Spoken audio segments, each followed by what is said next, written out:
Well, hey everybody, welcome back to the Critter Country channel. Today we are doing another speed draw. We are going to be drawing the third stage for our Dreaded Wyrd Bird. This is going to be Curiosi. I'm pretty sure I would have to edit that for YouTube. We'll see if I do.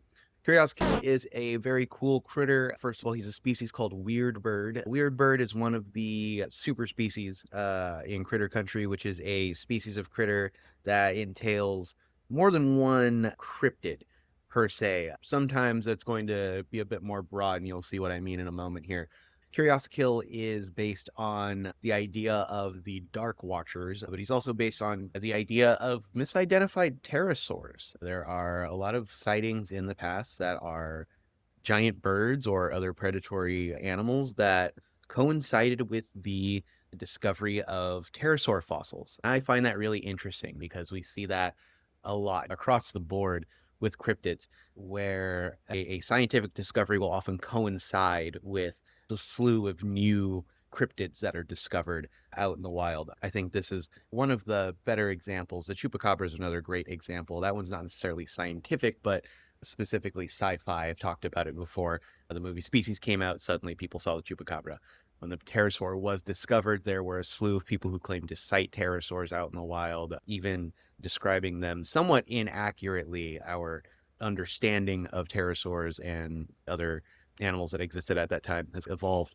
We now have a better understanding of what that creature looked like. It's funny looking back and seeing these sightings of pterosaurs that are very biologically incorrect or based on fossil renders. Curiosikill is based on a lot of those things, combined specifically with the most likely source for seeing those things, like large birds in general, turkeys, turkey vultures, things like that. They are large birds, and if you're not ready to see those things, like a lot of people who came over from the European countries back in the day, they weren't ready to see something like that. So they freaked out, caused a lot of monster stories, and then as time went on, the scientific zeitgeist changed, shifted, and sightings began to turn. So here we have Curiosikill, very clearly a bird, but does possess this crest doubling as a honed blade that he uses as a weapon, inspired by turkeys, vultures, large predatory birds. There's definitely some dinosaur in there. That is a lot of the idea behind Curiosikill, the other one being the Dark Watchers. If you're from the West Coast, you probably have heard about the Dark Watchers. The Dark Watchers are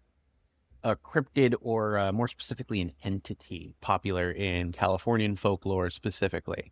They are sighted along the Santa Luisa Mountains and were first reported by early Spanish settlers when they moved into the area, which, if you know the history of California or even just the United States in general, there's whole bag of worms there that led to a whole slew of cryptid encounters, which is probably something I'll go into at some point, but that requires actual research, and I don't want to tread on that topic lightly. The most interesting part about the Dark Watchers is their description, just a thorough shape watching you from the distance, always in the dark between twilight and midnight, always somehow watching you just out of the corner of your eye. It's really this very classic idea of, a scary story, a cryptid, just the spooky figure out in the distance watching you.